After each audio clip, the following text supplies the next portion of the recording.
Bonjour. Donc, multiphonie versus stéréophonie.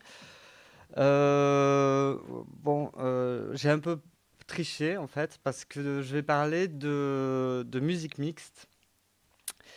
Et même s'il est un petit peu question de multiphonie de stéréo, c'est plus d'espace scénique versus espace acousmonium, voilà, ou système sonore. Donc, c'est en fait un papier, enfin des pensées enfin un papier à la base que j'avais réalisé il y a maintenant 5 ans euh, en tant que compositeur de musique mixte. Et puis j'ai fini par revenir en France et j'ai découvert, enfin j'ai rencontré Ludovic Nico, qui est violoniste chef d'attaque de l'Orchestre national de Montpellier, avec qui on a formé un trio, qui n'est pas seulement trio, parfois il y a des invités qui viennent jouer avec nous, qui s'appelle Déviation. Et donc je suis également, et je l'ai toujours été, interprète, puisque je suis violoncelliste et enfin, j'ai une petite carrière professionnelle en tant que violoncelliste. Et je suis aussi interprète sur Acousmonium. Donc dans ce trio, je suis violoncelliste et interprète de musique acousmatique sur Acousmonium et de musique mixte. Et donc, on a commencé à jouer du répertoire, mais aussi à créer du répertoire. Et quand on est interprète, quand on est violoncelliste, par exemple, on a beau aimer et adorer Schubert et détester Mahler, malheureusement, avec le Philharmonique de Birmingham, on ne choisit pas les pièces qu'on va jouer. Elles sont choisies pour nous, donc on doit tout interpréter. Et je pense que quand on est un trio qui veut jouer régulièrement, il faut aussi se prêter déjà au goût des uns et des autres, parce qu'on n'a pas forcément tous les mêmes goûts dans le trio. Et puis donc on joue eh bien, de la musique minimaliste, comme on joue de la musique issue de la musique mixte, issue plus de la tradition acousmatique, ou des choses un peu plus issues de la tradition boulaise ou IRCAM. Pardon. Vous pouvez m'interrompre si vous voulez, il n'y a pas de souci. Donc, euh, voilà, c'est pas un exposé de tout ce qui peut se faire, mais c'est plus ce qu'on fait nous, voilà, et comment on le fait. Euh, Quand on parle de musique mixte, il y a souvent une notion qui revient fréquemment, j'ai remarqué quand je parle avec les compositeurs, c'est l'idée de fusion entre le médium acoustique et le médium électroacoustique. Euh, Évidemment, c'est pas facile. Et la plupart beaucoup de compositeurs utilisent le microphone pour rendre un son acoustique électrique. Et de ce moyen, pensent fusionner l'instrument acoustique avec le médium électroacoustique. C'est vrai, et il est également utilisé, pas que pour ça, dans certaines compositions, mais également, évidemment, pour montrer le microscopique d'une façon audible, parfois macroscopique. Je pense notamment à Lachmann, qui a fait beaucoup de choses dans ce sens. Euh, donc l'amplification permet la collision du médium acoustique avec des matériaux préenregistrés. Je parle de son fixe, parce que c'est un peu notre spécialité jusqu'à présent. Son fixe, c'est-à-dire soit une bande simple, soit un échantillonneur. Mais c'est toujours des sons qui ne sont pas traités en temps réel. Donc la question de l'amplification, elle est différente selon la volonté déjà souvent la volonté du compositeur, et de deux, l'endroit où on se situe et le matériel que l'on dispose pour effectuer le concert, effectuer la représentation. Donc, par exemple, l'une des pièces que d'ailleurs on va présenter cet été au festival Clank, qui se déroulera du 31 mai au 4 juin à Montpellier, à l'Opéra National. Vous êtes tous les bienvenus, c'est 5 € la place. Donc, premier exemple musical qui sera joué donc par le violoniste Ludovic Nico, Violin Phase de Steve Reich. Si ça veut jouer.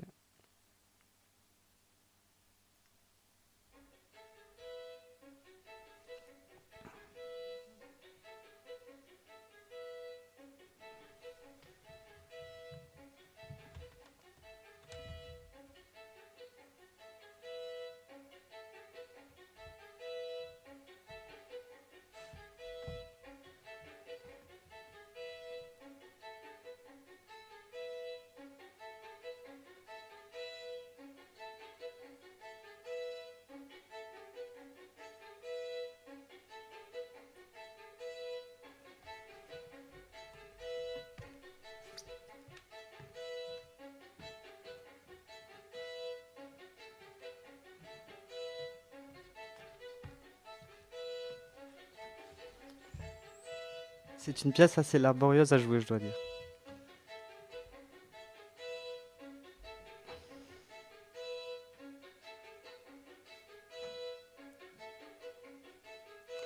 Donc c'est une pièce qui consiste un petit peu à lutter contre la bande, contre l'enregistrement. Euh, le violoniste doit jouer plus vite que l'enregistrement qu'il a effectué lui-même au préalable. Et on va entendre la phase.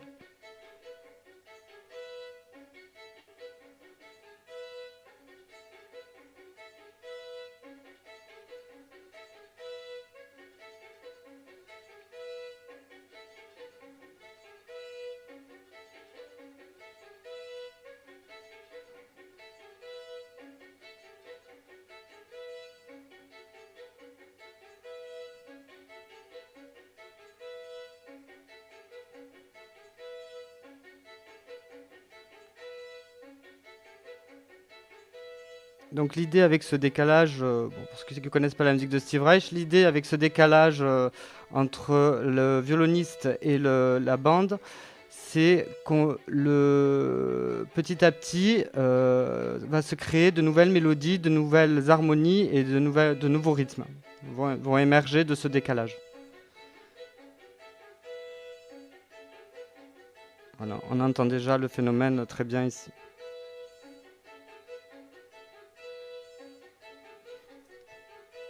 Voilà, alors dans ce cas-là, pardon, Steve Reich précise quand même assez bien sur la partition ce qu'il veut au niveau de la mise en scène. Je ne sais pas si vous voyez très bien, vous pourrez voir tout à l'heure, je pourrais la faire passer. Donc en fait, le violoniste est sur scène, mais il demande aussi il appelle ça un mixeur, d'être sur scène pour diriger la bande. Alors, de mon point de vue, c'est une erreur. Je comprends le fait que le mixeur est un interprète, mais sur scène, derrière la stéréo, ça n'a aucun intérêt pour moi. Donc nous avons décidé de le faire différemment et je me situe donc devant les haut-parleurs, face à la scène, le violoniste étant sur scène. Par contre, pour ce qui est de la spatialisation de la bande, je respecte totalement ce que Steve Reich veut faire, puisque là, la spatialisation doit rester frontale, donc sur scène uniquement. Ce qu'on pourrait dire, on pourrait dire que c'est une sorte de stéréo, même si parfois j'utilise plus de deux haut-parleurs. On verra ça un peu plus tard. Euh, voilà pour un exemple. Un autre exemple, c'est une pièce de John T. Harrison qu'on a joué et qu'on va rejouer au Festival Clang et qu'on a joué il y a 2 ans au festival aussi et qui s'appelle Some of His Parts. Euh, donc pour violon et bande aussi. Vous aurez noté que le thème cette année au festival, c'est le violon.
Voilà. Donc, dans le premier cas, Steve Reich, le violon est amplifié et la bande joue sur la même stéréo. Dans le deuxième cas, le violon est amplifié, la bande est 5.1 et le violon joue sur le point 1, enfin le centre en fait, donc du 5.1, tandis que la bande joue sur les 5 haut-parleurs. Euh, Dans les deux cas, le violon est sur scène et bien présent, et même si la première pièce est beaucoup moins performative que la seconde, c'est une nécessité que le violoniste soit bien visible sur scène. Euh, un autre exemple, c'est un instrument électroacoustique avec le média électroacoustique qui l'accompagne, avec donc une bande. Un premier exemple, c'est pour guitare et bande, et c'est de Gilles Gobet, Association Libre. Donc en fait, cette pièce qui à la base était une pièce qui existait uniquement sous forme de fixe, donc sur bande, nous l'avons recréée pour la première fois, créée pour guitare et bande, ce qui avait été à la base voulu par le compositeur, mais qui a été abandonné par la suite. Nous l'avons créé il y a 2 ans lors d'un concert dans une salle à Montpellier.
Voilà.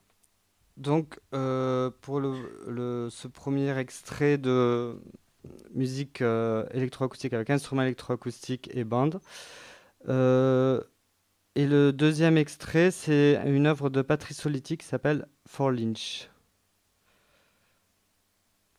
Si je la retrouve. Hop.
Voilà. Donc dans les deux cas, ce sont des instruments, des guitares électroacoustiques, des guitares électriques, on appelle ça, et bandes. Mais bon, les esthétiques sont complètement différentes, bien sûr, et les compositeurs eux-mêmes interprètent leurs pièces de deux façons bien différentes. Dans le premier cas, celui de Gilles Gobet, la guitare est face au public, sur une scène s'il y en a une, sinon sur le sol, mais elle est reprise directement dans le système avec la bande et spatialisée en direct, interprétée par quelqu'un à la console de l'acousmonium et spatialise le son ensemble, comme un tout. Euh, L'interprète et donc le geste de l'interprète est donc, comment dire, complètement euh, le son ne suit pas le geste de l'interprète. C'est-à-dire que l'interprète fait un geste sur la guitare, mais le son ne sortira pas de la guitare. Ils peuvent sortir de l'arrière, il peut sortir de dessus, d'en dessous, selon le désir de l'interprète. Dans le second cas, pour David Lynch, le compositeur Patrice Soletti insistait sur le fait que le guitariste doit euh, avoir des amplis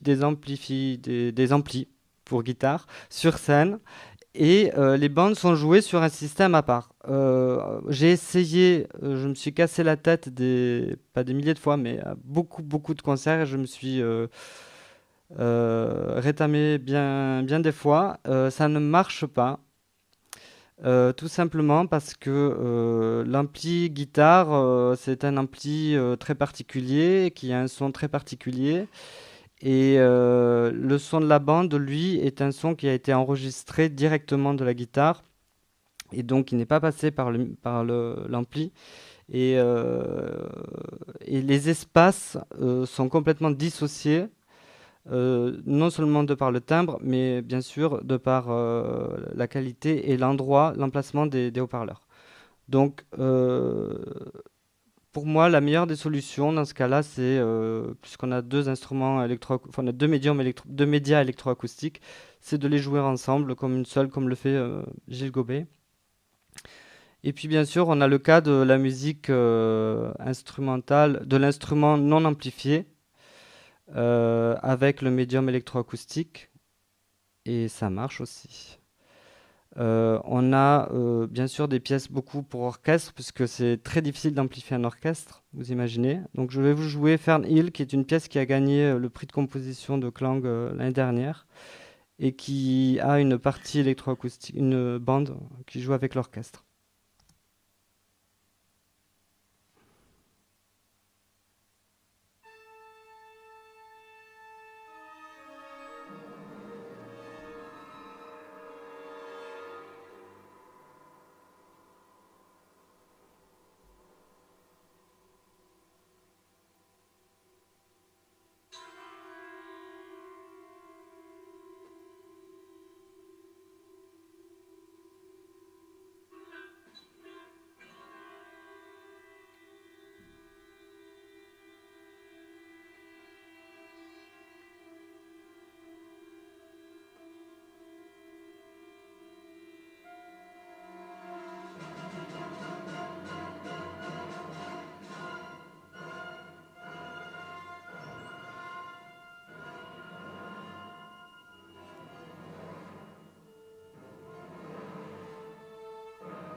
Voilà, vous aurez l'occasion de l'entendre le 23 février prochain, toujours à Montpellier, avec un orchestre. C'est donc pour cette pièce, bien sûr, une stéréo uniquement qui diffuse le son.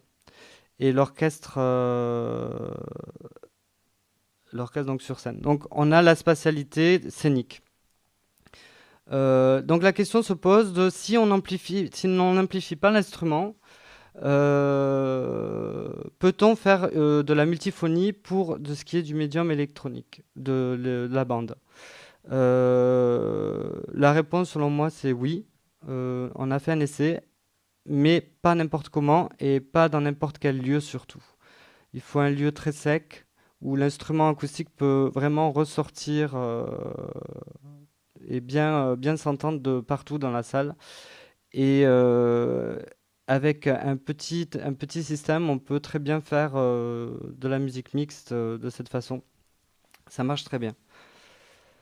La question de l'espace interne et l'espace externe, donc l'espace composé et l'espace du concert. Euh, bien sûr, il faut suivre les indications du compositeur au maximum, mais je pense que c'est une question, pas malheureusement, mais si on y pense bien, c'est une question qui est au cas par cas. Selon si on joue dans une grande salle de concert, dans un petit garage ou dans une église, bien sûr, ça ne sera pas les mêmes modalités. Sur un acousmonium avec 40 haut-parleurs ou sur un système sonore avec 8 haut-parleurs. Donc il faut faire du cas par cas. Euh, L'interprète à la console, pour moi, c'est primordial. On ne peut pas se contenter de faire une balance. Même en stéréo, il faut toujours quelqu'un derrière pour pouvoir faire un mixage en temps réel. Lorsque l'instrument est amplifié, par contre, l'interprétation parfois est un peu plus complexe sur un acousmonium car on a parfois besoin de faire une balance entre l'instrument amplifié et la bande, en plus de la spatialisation de la bande. Et donc là, il peut arriver qu'on ait besoin d'un troisième interprète. S'il y a un instrument sur scène et un interprète à l'acousmonium, il peut arriver qu'il y ait besoin d'un troisième interprète pour faire le mixage de la bande stéréo ou multipiste et de l'amplification de l'instrument. Donc, pour ce qui est donc de... Où est-ce que j'en suis? Je me perds un petit peu là. Oui. Donc de l'espace scénique, si l'interprète joue sur scène, bien sûr, il faut donner une importance à la scène. Si l'interprète disparaît, comme dans le cas de Gilles Gobey, des pièces de Gilles Gobey, puisqu'il y a d'autres pièces comme Là où vont les nuages, qui est pour Ron Marteneau et bande. Déjà je pensais que je serais beaucoup plus court. Ces pièces-là, par contre, là, il ne faut pas focaliser sur l'interprète. On peut un peu l'effacer dans la pénombre, légèrement, pour laisser place à l'espace qui prend vraiment une dimension très importante. Dans le cas de, par exemple, une pièce comme Contact de Stockhausen, là, il est primordial d'avoir un troisième interprète, on ne peut pas s'en passer, puisqu'il y a dans cette version-là, pour piano, percussion et bande multiphonique, il y a un vrai mixage qui doit s'opérer entre les deux instruments sur scène, enfin les deux instrumentistes et la bande. En plus d'une spatialisation, puisque alors peut-être je me ferai frapper sur la tête par Stockhausen, mais je pense que 4 haut-parleurs ne suffisent vraiment pas pour jouer cette pièce en concert. Donc il faudrait un petit acousmonium. Bon, pour conclure, je pense qu'il n'y a pas de règle établie. Contrairement à ce que je pensais autrefois en tant que compositeur, j'avais une pensée très rigide. Et en tant qu'interprète, je m'aperçois que le compositeur n'est pas toujours le meilleur interprète de sa pièce, malheureusement. Et donc parfois, il faut passer outre les recommandations du compositeur pour interpréter au mieux une pièce mixte, euh, en s'adaptant au mieux aux volontés du compositeur et bien sûr, surtout à la salle de concert. Et pensez que le temps de répétition, c'est au moins le double d'une pièce acousmatique ou d'une pièce électroacoustique seule. Voilà. Bon. Si vous voulez une biographie, je vous la passerai. C'est pas très, c'est une petite biographie, mais intéressante. Merci. Vous avez des questions? Je suis, oui.